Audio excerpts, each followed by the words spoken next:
Quand on dit créativité et ingéniosité, ça veut dire que c'est à vous de créer les techniques de guérilla marketing qui vont vous permettre d'arriver à vos objectifs.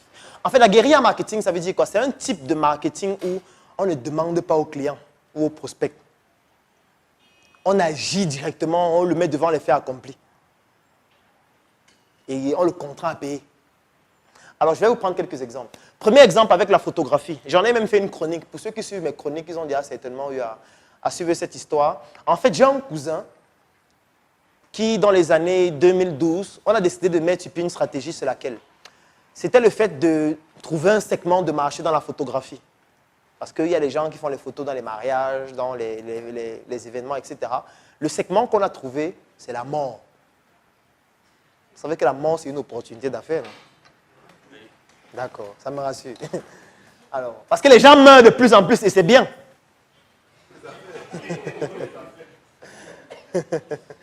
Puisque c'est un problème en croissance aussi. Peut-être on n'a pas cité ça hier. La mort est un problème en croissance. Les gens meurent de plus en plus, non? Ça veut dire que l'opportunité grandit. Et là, ça ne va jamais s'arrêter, puisqu'on va tous mourir. Est-ce qu'il y a un moment où les gens vont arrêter de mourir? Ça veut dire que le business qui tourne autour de la mort, en fait, c'est un business qui ne fait que croître. Et nous, dans ce segment dont on a décidé de choisir quoi? La photo. Comment est-ce qu'on a décidé de faire? On a identifié les morgues de la ville de Yaoundé. On a identifié les principales morgues des hôpitaux de la ville de Yaoundé. Ensuite, qu'est-ce qu'on a fait? On a décidé de commencer par une morgue. Lorsqu'on arrive dans la morgue, on prend le programme des mises en bière qui auront lieu le jeudi. On a peut-être le programme le lundi. Dès qu'on prend la liste des personnes qui vont faire l'objet d'une mise en bière, le jeudi, qu'est-ce qu'on fait? On segmente. Il faut toujours segmenter. Parce qu'il y a une différence entre quelqu'un qui est mort et quelqu'un qui est décédé. Ce n'est pas la même chose. C'est différent. Alors, je vous donne la différence. Alors, les gens qui sont morts, les gens qui sont morts, c'est les gens que la vie les traumatisée déjà. Donc la mort est venue comme une délivrance. Que vraiment, mon fils, tu as trop souffert. Donc, les morts, c'est les pauvres. Pour faire simple. Alors, les gens qui sont décédés, c'est les gens qui, en fait, la mort est venue comme un accident. C'est quelqu'un qui vivait bien et puis il y a eu un accident. Et il est décédé. C'est pour ça que quand quelqu'un est décédé, on parle d'obsèques. Quand quelqu'un est mort, on parle du deuil. On est tout au deuil.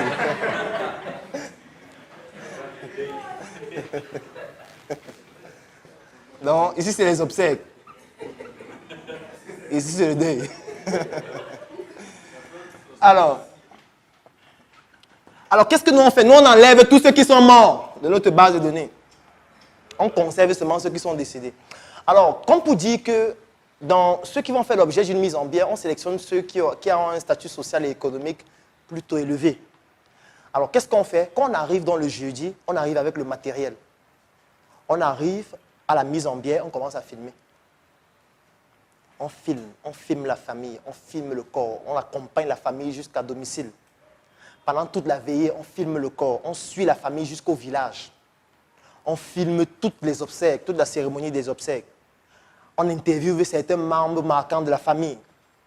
Et dès que la cérémonie finit, on produit, on filme avec des drones, des appareils photo, etc. On finit donc sur un DVD officiel, avec donc un album photo des obsèques. On va rencontrer les responsables de la famille, on leur propose ça à 100% des cas, ils achètent. Alors que ce n'était pas nous les photographes de l'événement. Et même quand le photographe de l'événement venait après, on disait que mais qui vous a demandé de filmer? Non, vous savez que c'est un grand frère qui nous a beaucoup soutenus. Dans notre enfance.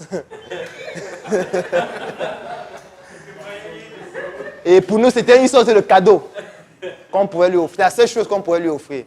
Comme en général, on le fait à 850 000, on s'est quand même dit que non, à 130 000, on pouvait le faire. Et comme les gens ont beaucoup de superstitions, ils ne veulent pas que vous ayez les images de leur corps chez vous. Les gens payent. Et c'est comme ça qu'on faisait notre business. Et après, qu'est-ce qu'on a décidé de faire? On a décidé de créer des équipes. Et que pendant qu'il y a certains qui sont au CHU, d'autres sont à l'hôpital général, d'autres sont à l'hôpital central, ainsi de suite.